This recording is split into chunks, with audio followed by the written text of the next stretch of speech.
అదే RTV app వార్తల్ని క్షణాల్లో చదివే అవకాశం ఉంటుంది. ఒక న్యూస్ పేపర్, ఒక టెలివిజన్ ఛానల్ మీ చేతుల్లో ఎప్పుడూ ఉంటాయి. Welcome to RTV. నేను మీ శ్రీనివాస్. నేటి సమాజంలో ప్రస్తుత రాజకీయాలకు, గతంలో పాత రాజకీయాలకు రెండింటిని కలుపుతూ మధ్య వారధులుగా ఉన్నారు కొంతమంది రాజకీయ నేతలు. ఒక దళిత సామాజిక వర్గం నుంచి ఎంపీపీగా, జిల్లా పరిషత్ చైర్మన్గా, 3 సార్లు ఎమ్మెల్యేగా నిలబడిన వ్యక్తి పాలపర్తి డేవిడ్ రాజ్. ప్రకాశం జిల్లా పశ్చిమ ప్రాంతం, అదేవిధంగా సంతనూతలపాడు నియోజకవర్గం నుంచి ఎమ్మెల్యేగా ప్రాతినిధ్యం వహించి నేటి సమాజంలో ప్రస్తుత రాజకీయాలకు ఏమాత్రం నేను తీసిపోను అని 2024 ఎన్నికలకు సిద్ధమవుతున్నారు కాంగ్రెస్ పార్టీ నుంచి. ఈ సమయంలో వారు మనతో ఉన్నారు. వారి మాటలను అడిగి తెలుసుకుందాం. రానున్న 2024 ఏ విధంగా ముందుకెళ్ళబోతున్నారు, అదేవిధంగా ఇప్పటి పరిస్థితులు, గతంలోని రాజకీయ పరిస్థితులు వారి మాటలోనే అడిగి తెలుసుకుందాం. నమస్తే సార్. పాలపర్తి డేవిడ్ రాజ్ రాజకీయ ప్రస్థానం టీడీపీ నుంచి మొదలైంది. అసలు ఎలా ఇక్కడి వరకు మీరు టీడీపీ నుంచి ఇప్పుడు కాంగ్రెస్ పార్టీ వరకు మీ రాజకీయ ప్రస్థానం గురించి? ప్రకాశం జిల్లా రాజకీయాల్లో 37 సంవత్సరాల నుంచి నేను ఉన్నాను. అంచెలంచెలుగా మండల ప్రెసిడెంట్ దగ్గర నుంచి మొదలుపెట్టి అంచెలంచెలుగా ఎదుగుతూ జిల్లా పరిషత్ చైర్మన్గా చేశాను. అలాగే రెండు సార్లు ఎమ్మెల్యేగా గెలుపొందాను, 2 సార్లు ఓడిపోయాను. సుదీర్ఘంగా 37 సంవత్సరాలు ఉన్నాను. టీడీపీలో ప్రారంభమైన మీ ప్రస్థానం అంటే ఒక రకంగా రాజకీయ భిక్ష పెట్టింది టీడీపీ. అటువంటి టీడీపీని వదిలిపెట్టి వైఎస్ఆర్సీపీలోకి రావటం, మళ్ళీ టీడీపీలోకి రావటం, మళ్ళీ వైఎస్ఆర్సీపీలోకి రావటం, మళ్ళీ టీడీపీ, ఇప్పుడు కాంగ్రెస్. అసలు ఏంటి గందరగోళం? రాజకీయ భిక్ష పెట్టింది మాత్రం ఎన్టీ రామారావు గారు. అసలు ఎన్టీ రామారావు గారు అనే వ్యక్తి కనుక లేకపోతే మాలాంటి వాళ్ళు రాజకీయాల్లోకి వచ్చేవాళ్ళం కాదు. ఎందుకంటే ఆయన ఆ విధంగా అవకాశాలు ఇచ్చాడు, ఉన్నతమైన విద్యావంతులకు అవకాశాలు ఇచ్చాడు. డబ్బులున్న వాళ్ళకి కాకుండా పేదవాళ్ళను గుర్తించి వాళ్ళకి సపోర్ట్ చేశాడు. ఆ రోజు ఎన్టీ రామారావు గారు ఎవరెవరైతే ఉన్నారో ఎతికి ఇచ్చారు అవకాశాలు. కానీ ఈరోజు పరిస్థితి కాదు. ఆ రోజు తెలుగుదేశం వేరు, ఈరోజు తెలుగుదేశం వేరు. ఆ రోజు తెలుగుదేశం పేదల కోసం పెట్టిన పార్టీగా పరిగణించబడింది. కానీ ఈరోజు అంతా కార్పొరేట్ సంస్కృతి, కమర్షియల్ అయిపోయింది. డబ్బులున్న వాళ్ళకే రాజకీయం, పేదవాళ్ళకి అవకాశాలు లేవు. అది పరిస్థితి. టీడీపీ పార్టీలో ఉన్న మీరు పార్టీని విడిచిపెట్టే అసలు కారణం అంటే పార్టీ మిమ్మల్ని మోసం చేసిందా, లేకపోతే మీరు టీడీపీని మోసం చేశారా?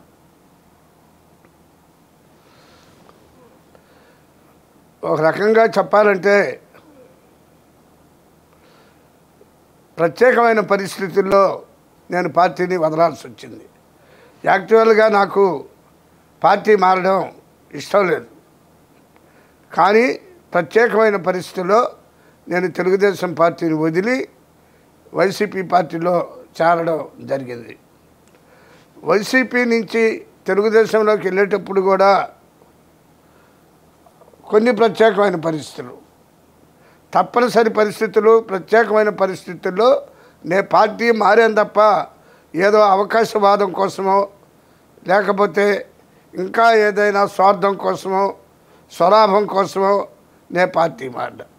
నేను వైఎస్ఆర్ నుంచి టీడీపీలోకి మారేటప్పుడు మాత్రం నియోజకవర్గాన్ని అభివృద్ధిని, ప్రత్యేకంగా ఎర్రగొండపాలెం నియోజకవర్గం అనేది చాలా వెనకబడ్డటువంటి నియోజకవర్గం. ప్రకాశం జిల్లాలో ఎన్నో సమస్యలు ఉన్నాయి. వాటిని అధిగమించి మరి అక్కడ ఎమ్మెల్యేగా కొనసాగాల్సినటువంటి పరిస్థితులు, తెలుగుదేశం అధికారంలోకి వచ్చింది. వైసీపీ తరఫున ఎమ్మెల్యేగా గెలిచాను. కనీసం ఒక పేదవాడికి రేషన్ కార్డు ఇప్పించాలన్నా, పెన్షన్ ఇప్పించాలన్నా కూడా ఇప్పించలేని పరిస్థితులు ఉన్నాయి ఆ రోజు. అటువంటి పరిస్థితుల్లో ఆలోచించి మనం ఎమ్మెల్యేగా ఉండేది కొద్ది కాలం.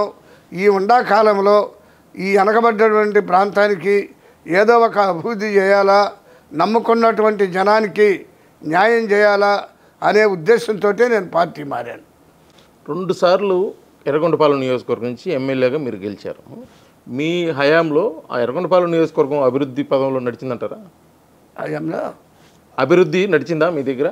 ఎర్రగొండపాలెం నియోజకవర్గం మీరు ఎమ్మెల్యేగా 2 సార్లు నేను 2.5 సంవత్సరాలు అధికార పార్టీ ఎమ్మెల్యేగా కొనసాగాను. మిగిలిన 2.5 సంవత్సరం ప్రతిపక్షంలోనే సరిపోయింది.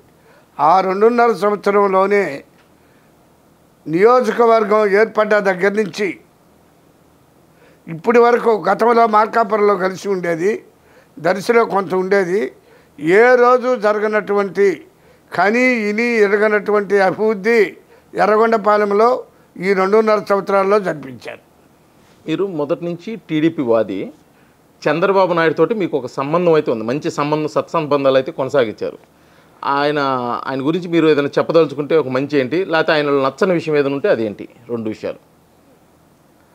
ఎవరికి నచ్చని విషయం? చంద్రబాబు విషయంలో మీకు బాగా నచ్చిన విషయం, అదే చంద్రబాబులో మీకు నచ్చని విషయం. చంద్రబాబు విషయంలో మంచి హార్డ్ వర్కర్, ఆయన కష్టపడి పనిచేసే మనస్తత్వం, తెలివైనటువంటి రాజకీయవేత్త, అంతవరకు చెప్పచ్చు. కానీ నమ్ముకున్న వాళ్ళకి పూర్తి న్యాయం చేస్తాడనేటువంటి నమ్మకం లేదు. అవకాశం ఉన్నప్పుడు పని చేయించుకుంటాడు, తర్వాత వదిలేస్తాడు. ఇది చంద్రబాబులో నాకు నచ్చని విషయం. ఎన్నో సందర్భాల్లో అది రుజువైంది. ఆయన చెప్పిన చోటుకల్లా వెళ్ళి పార్టీ కోసం రాత్రింబగళ్ళు పనిచేసాం. కానీ తర్వాత ఏ రోజు కూడా ఆయన మరి మేము బాగా పనిచేశారని చెప్పటం కానీ, దానికి సంబంధించి ఏదైనా వ్యవహారం కానీ చేసినటువంటి సందర్భం లేదు. మీరు ఎప్పుడైనా మంత్రి పదవి ఏదైనా ఆశించారా ఆయన హయాంలో? 1999లో మీరు ఎమ్మెల్యే, ఆయన ముఖ్యమంత్రిగా ఉన్నారు. ఆ టైంలో ఏమైనా మంత్రి పదవి ఏమైనా ఆశించడం జరిగిందా మీరు? మంత్రి పదవి ఆశించాను. ఎందుకంటే నేను సీనియర్ రాజకీయవేత్తని, అప్పటికి జడ్పీ చైర్మన్గా కూడా చేస్తున్నాను. కాబట్టి నేను ఒక సీనియర్ పాలిటీషియన్గా చంద్రబాబు నాయుడు మంత్రివర్గంలో మంత్రి పదవి ఆశించాను. కానీ జూనియర్లకు ఇవ్వటం లేదు అన్నాడు నాతోటి. ఫస్ట్ టైం ఎమ్మెల్యేలకు ఇవ్వడం లేదని అబద్ధం చెప్పాడు. కానీ తర్వాత చాలామందికి ఇచ్చాడు జూనియర్లకి. ఇప్పుడు లక్ష్మీ పద్మావతి గారు జూనియర్, ఆమె రాజకీయ అనుభవం లేదు, రాజకీయాలు ఏమీ అనుభవం లేదు ఆమెకి. జిల్లా పరిస్థితుల మీద కూడా అవగాహన లేదు, ప్రజా సమస్యల మీద కూడా పూర్తి అవగాహన లేదు.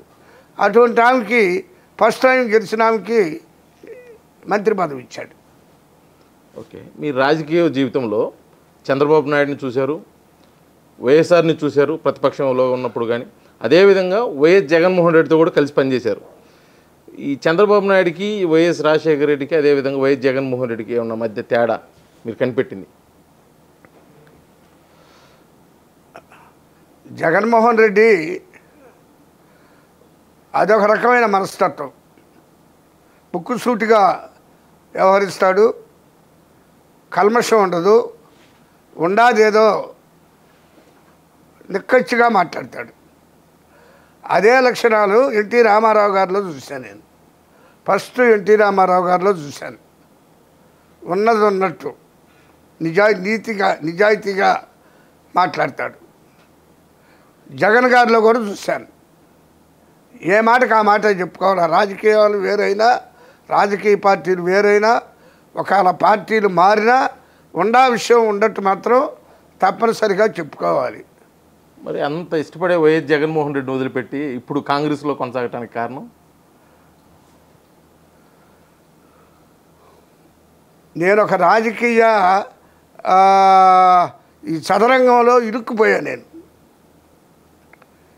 ఇష్టం లేకపోయినా పార్టీలు మారి తప్పనిసరి పరిస్థితుల్లో ఇరుక్కుపోయాను నేను. కాబట్టి జగన్ గారు నన్ను పార్టీ మారద్దన్నాడు. చంద్రబాబు గారు కూడా మారొద్దు అన్నాడు. నన్ను పిలిచి మీరు మారొద్దు, మీకు మంచి భవిష్యత్తు ఉంది, నిన్ను బాలయోగి లాంటి అంత స్థితికి తీసుకెళ్తాను, నువ్వు నాకు కావాలి ఉండు అన్నాడు. కానీ ఉండటానికి వీలు పడలా, నాకు పరిస్థితులు అనుకూలించలే ఉండటానికి, తప్పనిసరిగా వెళ్ళాల్సి వచ్చింది. అలాగే జగన్మోహన్ రెడ్డి గారు కూడా పిలిపించి మాట్లాడాడు. ఆ వెళ్ళే లిస్టులో మాత్రం మీరు ఉండవాకండి, మీరు ఖచ్చితంగా ఉండండి, మాదిగ కులంలో నిన్ను నెంబర్ 1 చేస్తాను, నువ్వు నాకు అవసరం, నువ్వు ఉండమని చెప్పి ఉన్నాడు. కానీ ఉండలేకపోయాను, పరిస్థితుల ప్రభావం. నుంచి పరిస్థితులు అంటున్నారు. అసలు ఆ పరిస్థితులు ఏంటి? రాజకీయ పరిస్థితులు. ఇప్పుడు పైన అధినాయకుడి మీద ఇంట్రెస్ట్ ఉండొచ్చు, కింద స్థాయి వాళ్ళు ఇంట్రెస్ట్ లేకపోవచ్చు, జిల్లా స్థాయి వాళ్ళు ఇబ్బందులు పెట్టచ్చు, ఇంకా పరిసరాల్లో ఉన్న మన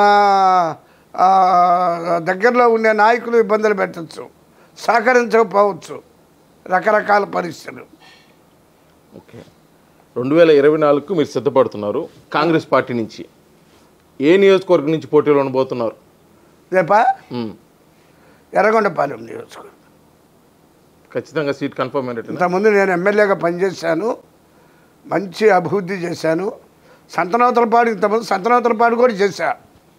సంతనోతలపాడు 99లో సంతనోతలపాడు ఎమ్మెల్యేని, 2014లో ఎర్రగొండపాలెం ఎమ్మెల్యేని. 2 చోట్ల నాకు మంచి పేరుంది. ఎర్రగొండపాలెంలో మంచి పేరుంది, సంతనోతలపాడులో మంచి పేరుంది. ఏ నియోజకవర్గ ప్రజలైనా నన్ను ఆదరిస్తారు, ఆ నమ్మకం నాకుంది. కానీ ఎర్రగొండపాలెంలో లేటెస్ట్గా ఎర్రగొండపాలెంలో ఊహించినటువంటి అభివృద్ధి ఎవరు కూడా మారుమూల ప్రాంతం, జిల్లా కేంద్రానికి మారుమూలకు ఉన్నటువంటి ఆ ప్రాంతంలో అలాంటి అభివృద్ధి జరగడం అనేది చాలా ఆశ్చర్యకరం. నేను ఆ విధంగా పట్టుదలగా పనిచేశాను, మంచి పేరు తెచ్చుకున్నాను. ఈరోజు కూడా ఆ నియోజకవర్గ ప్రజలు నా పట్ల ఎంతో ఆదరాభిమానాలతో ఉన్నారు. ఖచ్చితంగా ఆ ప్రాంత ప్రజలు నన్ను ఆదరిస్తారని నమ్మకం ఉంది. సంతనోతలపాడు ఏంటంటే బాగా గ్యాప్ వచ్చింది. 99 నుంచి 2004 వరకు ఎమ్మెల్యేగా ఉన్నాను. అప్పుడే ఆ టైంలోనే గుళ్ళకమ్మ రామతీర్థం జలాశయం 40 రోజులు హైదరాబాద్లోనే మకా వేసి ఆ 2 ప్రాజెక్టులకు జీవోలు తెచ్చింది నేను ఎమ్మెల్యేగా ఉన్నప్పుడు. కానీ అది ఎన్నికల ముందు కావడంతో చంద్రబాబు నాయుడు శంకుస్థాపన చేసి వదిలేశాడు. తర్వాత గవర్నమెంట్ రాలే.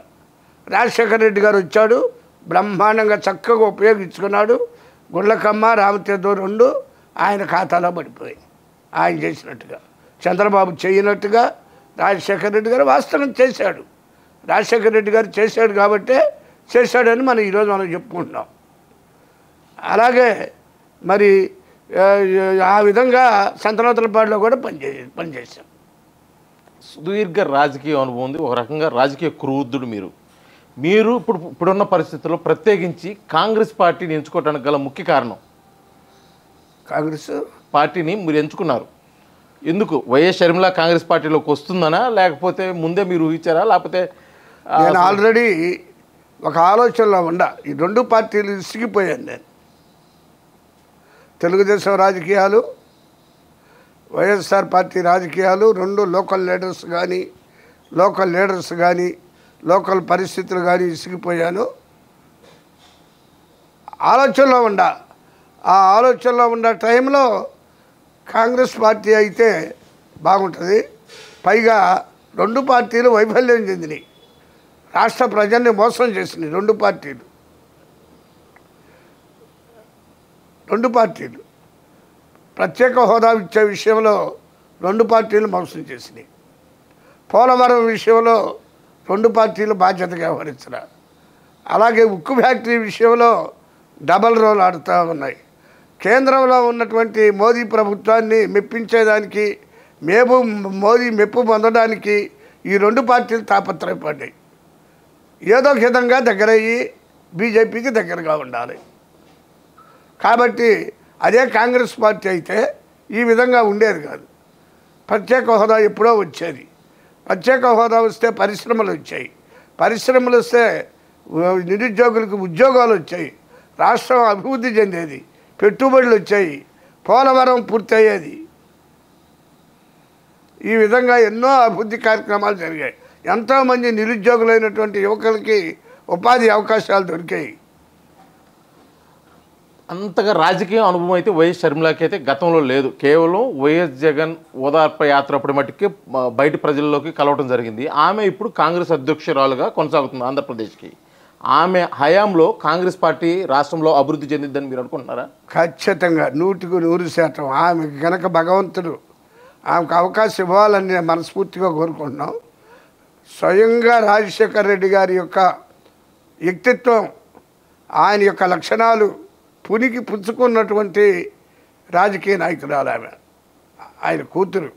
కాబట్టి జగన్మోహన్ రెడ్డి గారి కన్నా రాజశేఖర్ రెడ్డి గారి యొక్క వ్యక్తిత్వం, ఆ లక్షణాలు షర్మిలమ్మలో ఎక్కువ ఉన్నాయి. కాంగ్రెస్ పార్టీ అధికారంలోకి వస్తే ఆమె ఉన్నతమైన అవకాశం, స్థానం ఆమెకు వస్తుంది. ఖచ్చితంగా ఆమె నాయకత్వంలో ఈ రాష్ట్రం అన్ని రంగాల్లో అభివృద్ధి చెందింది. ఎందుకంటే రాహుల్ గాంధీ గారు కాంగ్రెస్ వస్తే మొదటి సంతకం ప్రత్యేక హోదా మీద దాని మీదే చేస్తానంటాడు, మొదటి సంతకం. కాబట్టి ప్రత్యేక హోదా వచ్చింది, హోదా వస్తే పోలవరం అయిపోద్ది, అన్నీ అయిపోతాయి, పరిశ్రమలు వస్తాయి, పెట్టుబడులు వస్తాయి, నిధులు వస్తాయి, ప్రత్యేకమైన నిధులు వస్తాయి, ప్రత్యేకమైన అవకాశాలు వస్తాయి. అందువల్ల ఖచ్చితంగా షర్మిలమ్మ నాయకత్వంలో ఈ రాష్ట్రం అన్ని రంగాల్లో అభివృద్ధి చెందింది. గతంలో మీరు రాజకీయ అనుభవం ఉంది, మీరు రాజకీయాలు చేశారు. కానీ అప్పటికి ఇప్పుడున్న రాజకీయాలకి చాలా వ్యత్యాసం ఉంది. ముఖ్యంగా అయితే ఎన్నికల్లో డబ్బు కీ రోల్ అయింది. దానికి మీరు సిద్ధంగా ఉన్నారా? 2024 ఎన్నికలకు డబ్బు పూర్తి స్థాయిలో ఖర్చు పెట్టేదానికోసం. నేను చెబుతుంది అదే కదా, డబ్బు రాజకీయాలు అయిపోయినాయి, విలువలు లేవు, వ్యక్తిత్వం లేదు, పని చేస్తాడో చేయడో కూడా తెలియదు. గతంలో జనము పని చేస్తేనే ఆదరించేవాడు, ఇప్పుడు అలా లేదు. డబ్బులకి జనము దాసోహం అన్నారు. ఇప్పుడు ఆ డబ్బులు ఇచ్చి వాళ్ళు గెలుస్తున్నారు, డబ్బులు తీసుకొని వీళ్ళు ఓటేస్తున్నారు. అదే రాజకీయం మీరు కొనసాగిస్తారా? మీరు డబ్బులు పెట్టేదానికోసం ఎంతైతే అవసరం ఉందో, ఇప్పుడు నియోజకవర్గానికి సుమారు 50 కోట్లు కూడా ఖర్చు అవుతుంది. నేను ఇప్పటి వరకు డబ్బులతో ఎప్పుడు రాజకీయం చేయలే, డబ్బులతో రాజకీయం చేయలే. నేను ఇప్పటి వరకు రాజకీయం చేయలే, చెయ్యను కూడా. అంత శక్తి కూడా నాకు లేదు. నాకు ఉన్నటువంటి పరిధిలో నా మోతాదులో నేను చేస్తాను. ఇక తర్వాత ఇక భగవంతుడు. అయితే నిస్వార్థంగా నమ్ముకున్న కోళ్ళ కోసం నిస్వార్థంగా పనిచేస్తాను, కష్టపడి పనిచేస్తాను, రాత్రి మగళ్ళు పనిచేస్తాను. 2024 ఎన్నికలకు సిద్ధపడుతున్న ఈ సమయంలో ప్రత్యేకించి సీనియర్ పొలిటీషియన్గా మీరు ప్రజలకి చెప్పదలసింది, అదేవిధంగా ప్రజల నుంచి మీరు ఏమైనా కోరుకుంటున్నారా? ప్రజల నుంచి కోరుకునేది ఏంటంటే, మేము చేసిన సేవని, మంచి పనులు దృష్టిలో పెట్టుకొని దయచేసి మమ్మల్ని ఆదరించమని, మాకు అవకాశాలు కల్పించమని. 2024లో నేను కాంగ్రెస్లో ఉన్నాను కాబట్టి, కాంగ్రెస్ ప్రస్తుతం అంత బలంగా లేకపోవచ్చు, కానీ 2029లో మాత్రం కాంగ్రెస్ పార్టీ పికప్ అవుతుంది. ఖచ్చితంగా భవిష్యత్తు ఉంటుంది. ఆ భవిష్యత్తు బాగున్నప్పుడు కాంగ్రెస్ పార్టీ నా కొడుక్కి ఈ జిల్లా రాజకీయాల్లో అవకాశం కల్పించండి. నన్ను ఏ విధంగా ఆదరించి ప్రేమించారో నా కొడుకును కూడా అదేవిధంగా మీరు ఆదరించి రాజకీయాల్లో కొనసాగే విధంగా, ప్రజాసేవ చేసే విధంగా ఆదరించమని కోరుకుంటున్నా. ఇది మొత్తానికైతే రాజకీయ కురువుదుడిగా పేరొందినటువంటి పాలపర్తి డేవిడ్ రాజ్, గతంలో నేను చేసిన అభివృద్ధిని చూసి ప్రజలు మరొకసారి నాకు అవకాశం ఇస్తే నియోజకవర్గాలు అభివృద్ధితో పాటు కాంగ్రెస్ పార్టీ అధికారంలోకి వస్తే మటుకు రాష్ట్రం కూడా పూర్తి స్థాయిలో అభివృద్ధి చెందుతుంది. అదేవిధంగా కూడా నన్ను మరొకసారి ఆదరించాలని చెప్పేసి కూడా ప్రజలకు విజ్ఞప్తి చేస్తూ రాజకీయ వారసులుగా తన కుమారుని కూడా త్వరలో దించే అవకాశం కూడా ఆలోచిస్తానని చెప్పేసి కూడా ఉన్నారు. Palapetti David Ross. Video journalist లక్ష్మణ్తో శ్రీనివాస్, RTV, ఒంగోలు, ప్రకాశం జిల్లా.